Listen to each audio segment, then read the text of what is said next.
大家好，歡迎嚟到樂樂高。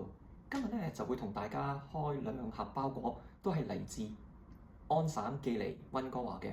咁大家都知啦，喺本地加拿大寄嘢咧係非常之貴嘅。咁我哋睇下今日就同大家分享點樣去慳錢。好，首先就同大家開呢盒包裹先。咁呢盒包裹咧都差唔多10磅嘅有。咁佢用咩寄咧？就係 Purolator Ground。咁呢一個咧，嗰個郵費咧就25蚊。咁點解咁平咧？佢係用第三方嘅 shipping platform 去寄嘅。因為咧，我都上咗去 Purolator 嗰個網站睇啦。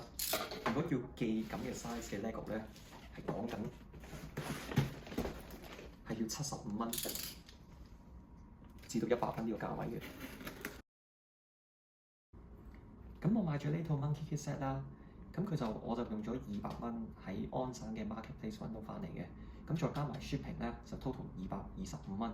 咁因為我最主要都係中意呢一個場景啦，同埋係呢一個 play set 啦，同埋又有啲堆人仔。因為啲堆人仔如果喺 Bricklink 你就咁散賣，係要大概100蚊加紙再加 shipping， 咁所以都要百零蚊。同埋呢一套咧喺加拿大啦 ，Monkey Kids 係唔可以喺 LEGO Store或者係 Walmart 呢啲地方買到嘅，咁你必須係要上網買。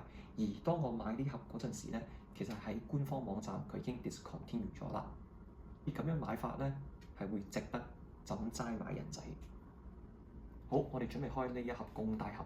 咁呢一盒咧就大約係5公斤嘅，咁就都係喺安省用 Canada Post 寄嚟嘅。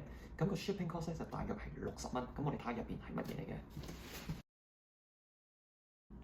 咁呢一盒咧都喺 Marketplace 揾到翻嚟嘅。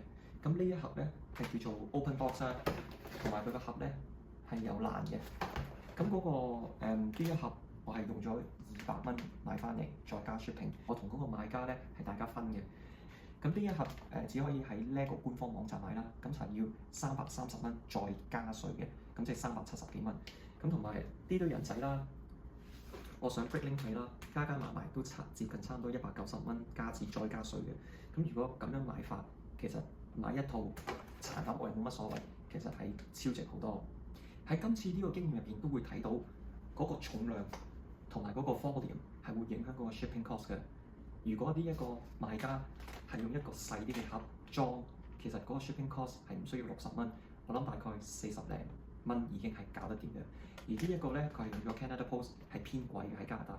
如果佢可以用一啲第三方嘅平台去寄啲盒嘢，相對嚟講係可以用30幾至40幾蚊已經搞得掂㗎啦。